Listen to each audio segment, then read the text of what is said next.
Oopsie. Oh my God.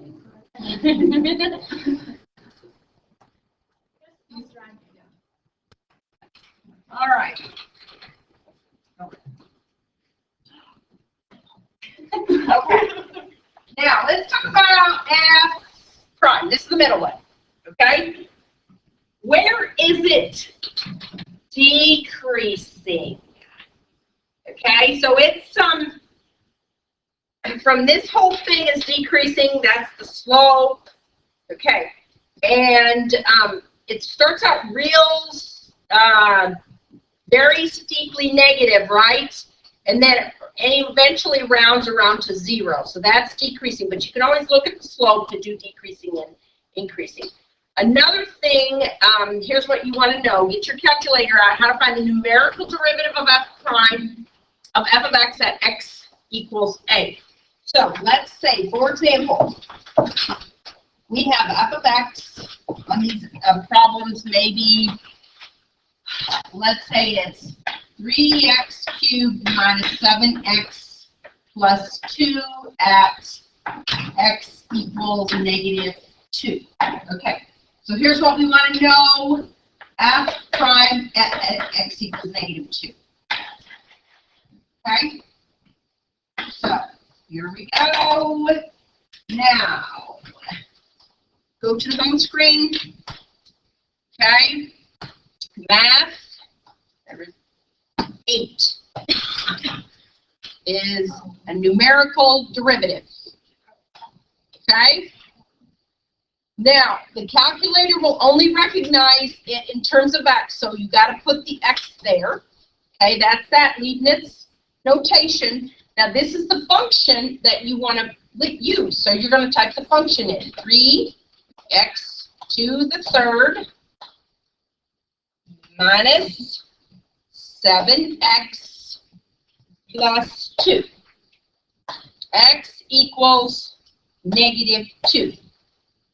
Okay, now, on the AP test, they are expecting this to be one of your skills, but of course they have to give you problems that you actually have to find a derivative without the calculator, so otherwise you're going to do that, and that's what they're going to expect you to do that. Press enter.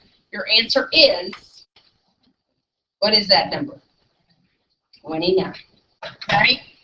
Now, when we start our shortcuts, you'll be able to do that almost as quick as the calculator can do it. That will be at 3 plus 1, which is our next section. Okay? Just know that the algorithm that the calculator uses and the algorithm that we use is slightly different. So sometimes you'll have some garbage back here that really isn't appropriate. Just know that that is rounding to 29, and that's really the exact. So what does that mean? It means if you took this cubic equation and you graphed it, remember what it looks like, that negative 2, what's the 29? The slope of the curve at negative 2, or the slope of the tangent line at negative 2. Okay. All right, you could also go over here, y equals, get rid of whatever you have in there, plug that in, 3x to the third minus 7x plus 2. Okay, that my previous viewing window probably is not the best because it's in terms of pi. Let's go back to a polynomial. So there's your polynomial, okay? At x equals 2, if I do second trace and do value at negative 2 rather. Okay, I'm going to get an ordered pair, but that's a pretty steep slope at 29. So that's what that 29 was giving us. It was giving us this slope right there. It's almost vertical. Okay? It's a very steep line, slope 29. Okay? All right. How to graph the derivative.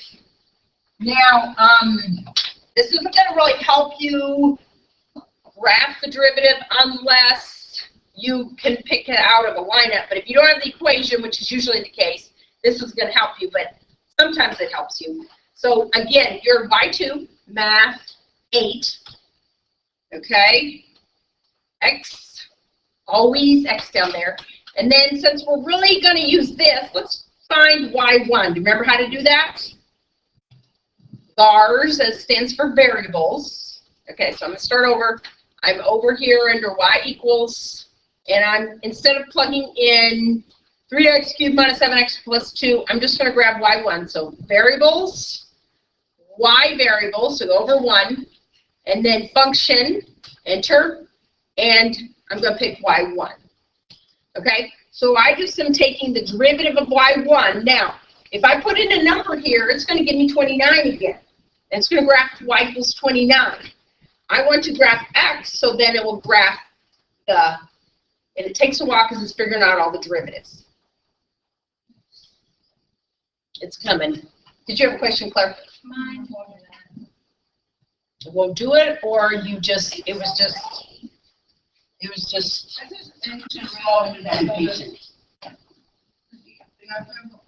you got to update your operating system. I can do that for you, but that's the plan. I'm just going to Why do you all have those old things? I thought we updated them all last year. Okay, so give me about, it'll take about 5 minutes and we'll have to update that, but yeah, that's different. Okay, so if you just have the old black and white, does anybody have the black and white?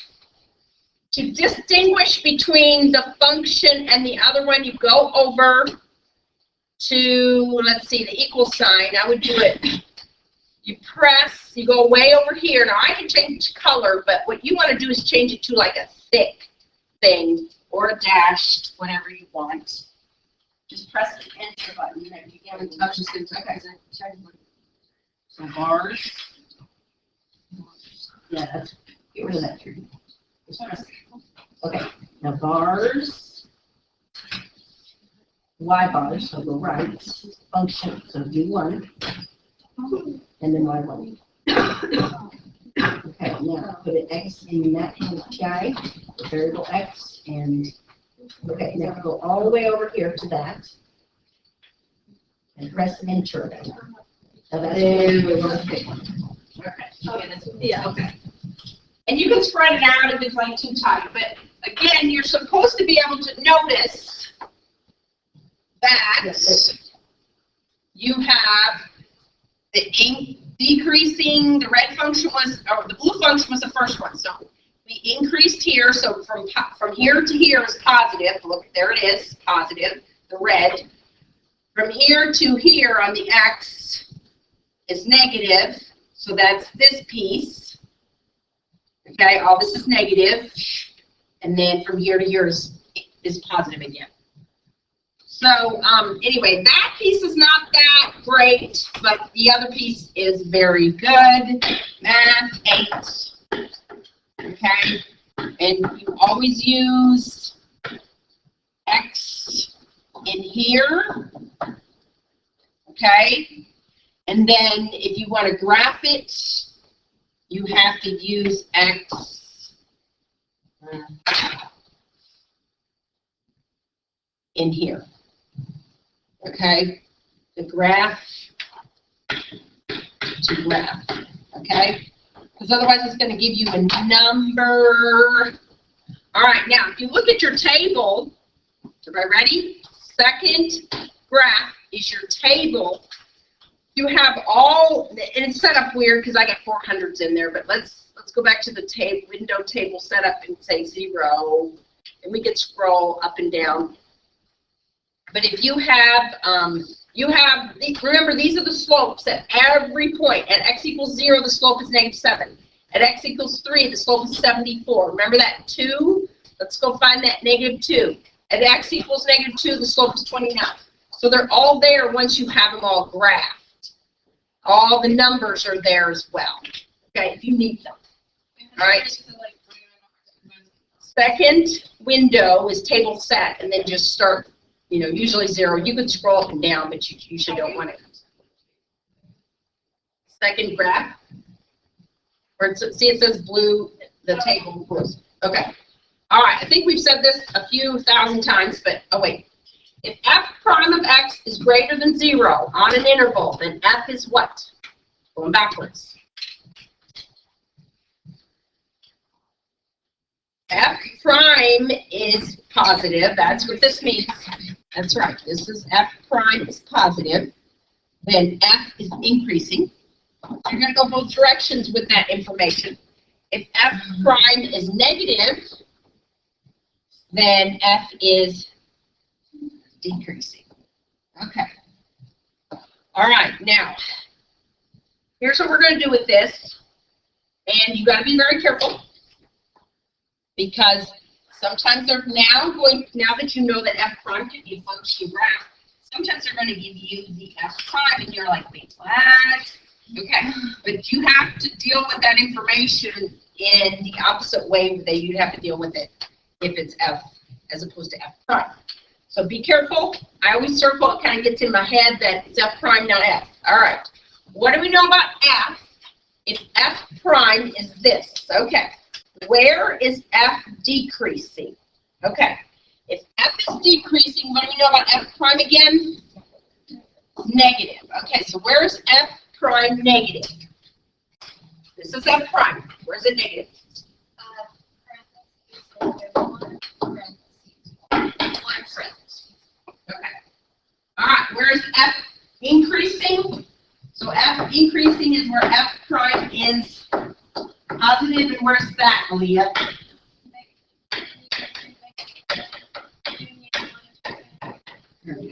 Okay, so that's a very simplistic question that they could ask you, but you know, you gotta deal with this and then get the appropriate response. Does that make sense? But this is kind of gonna make you crazy if you don't pay attention to it, because you're like, oh shoot, I was thinking about F instead of F prime. All right.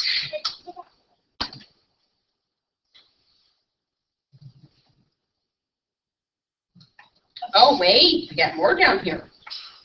Where is F prime equal to 0? Where is F prime? This is F prime equal to 0. At x equals 1 and x equals -1, right? What does that tell us about F? Good girl, yes. Now, which one is this? At 1. Right here. There, is it a max or a min? Max? Remember, we're always reading the graph left to right. When we cross over at 1, we were going from negative to positive. Does that make a max or min? That's a min. Okay? That's from decreasing to increasing. What about at -1? That's a max because we always read left to right.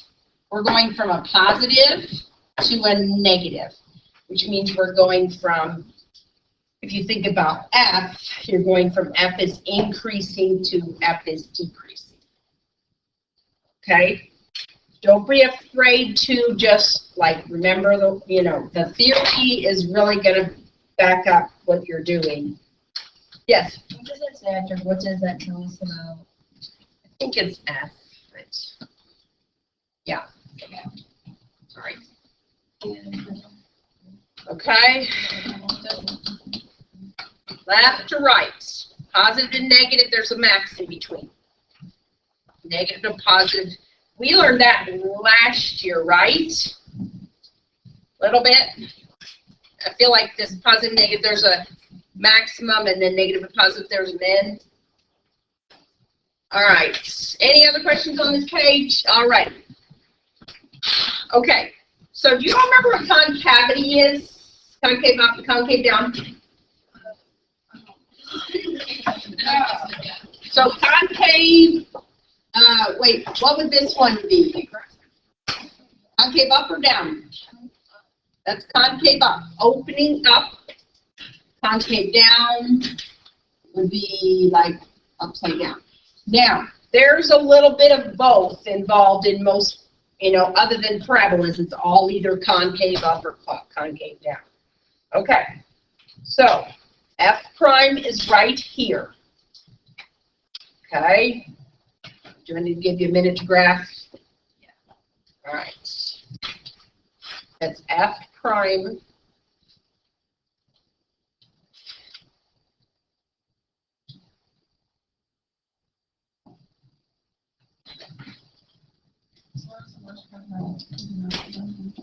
Yes, I agree. The worst part of taking your own notes is the graphing.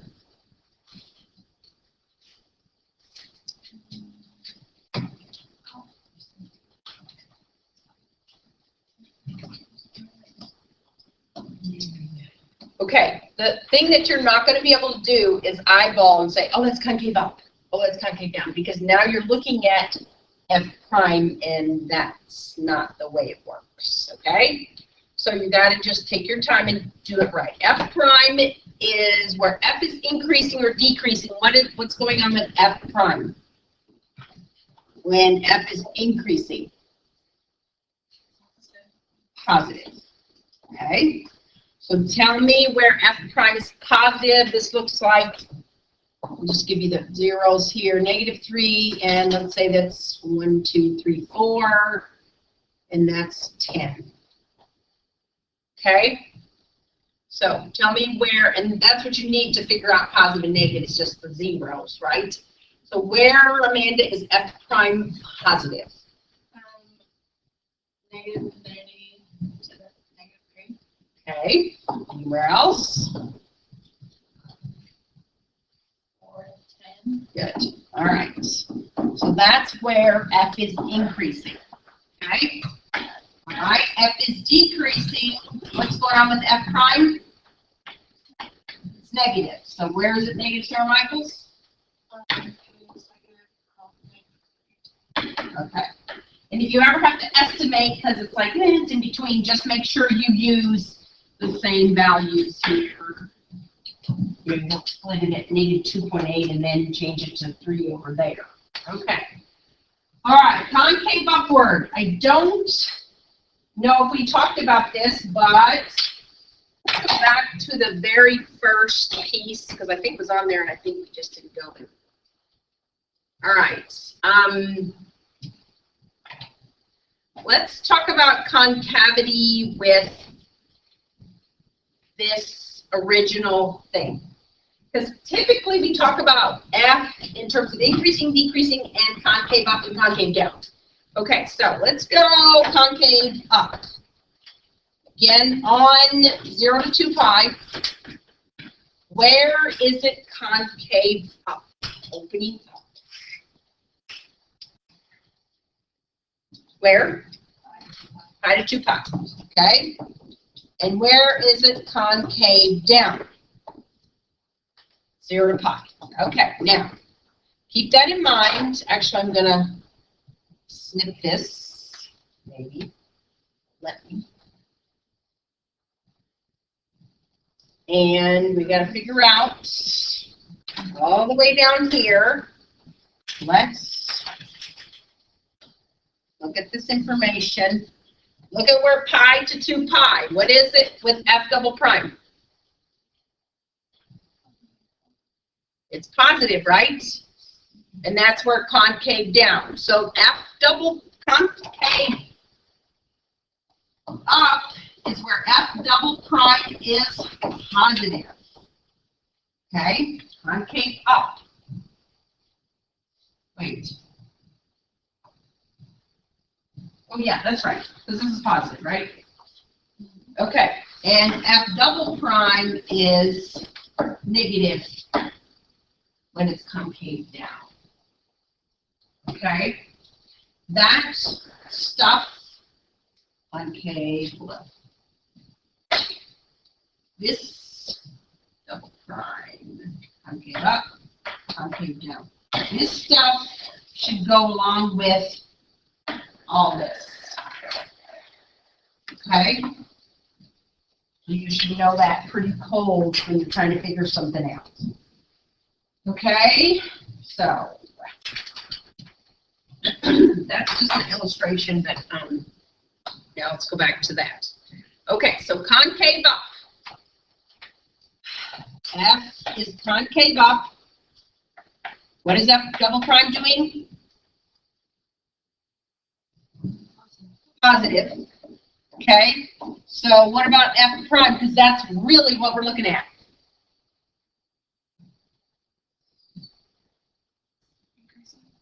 Okay, good job. Okay, so all that goes together. If F is concave up, F double prime is positive, F double prime is positive, that F prime, which we're looking at, is increasing. Okay, so where is F double prime increasing? Let's think about that. Let's see. I would say this would be 0, and let's say that the tip of that is 6.5. Okay? All right, so where's it increasing? Think about slopes. Slope is 0, slopes, slope is 0, slopes. Okay? What are these slopes? Negative, so that's decreasing, right? Okay, here's an increasing, so what is that? 0 to what? 6.5, okay? And is that the only piece, right? Okay, so concave down. F double prime is what? Negative, so F double prime is negative, what's F prime doing? It's decreasing, and so where's that?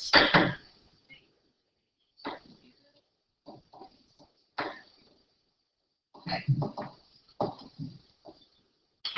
It seems simplistic when we did it, but it kind of messes with your head. You just got to remember how all these things go together, okay? And they usually don't say F prime is concave. We don't really care about F prime. We only care about F prime as it concerns F. Okay? All right, what else are we doing here? Okay, we haven't talked about inflection points yet. Let's talk about what that is. It's a real easy thing to find. All right, inflection points. And we'll stop here for the day.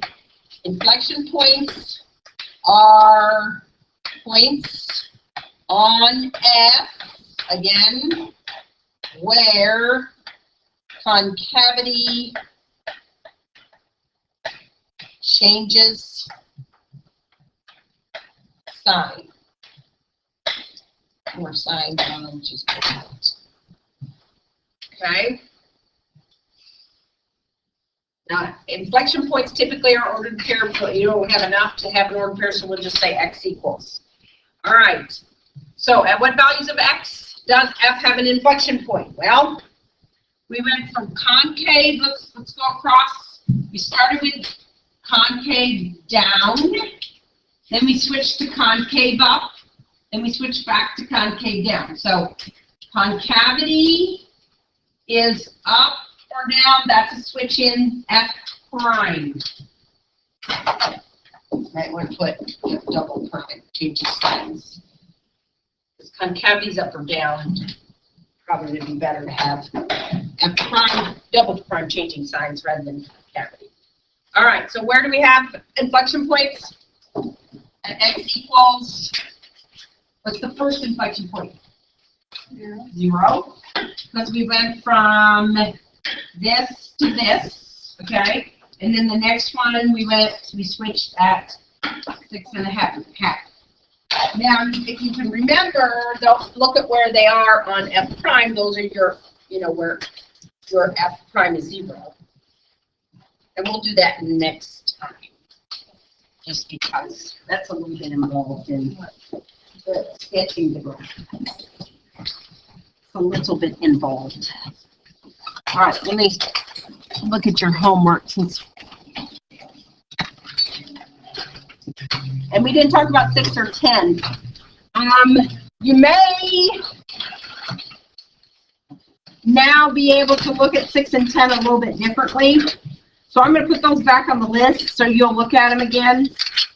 Page 162, 6 and 10 AB. Okay. Actually, you could do all of 10 now. So let's do page 162, Let's do 6 and 7. 6 is a rerun, so just take a look at it. The whole thing of 10, part of that, because I think I was a little ambitious to give you that, I think, before we even looked at it. Okay, let's do 15 and 16, and then I think that's probably. 15 and 16, that's like 5 hours. Yeah. Yes, they do. Don't do E on 15 and 16 because we haven't done the sketching yet. So let's just do A through E. That should. And then we'll be ready to sketch and throw that.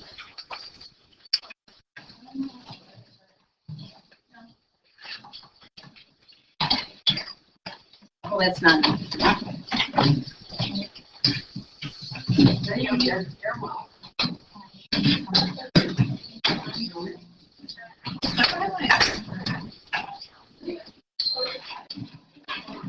Oh shoot, I gotta shut off the corner.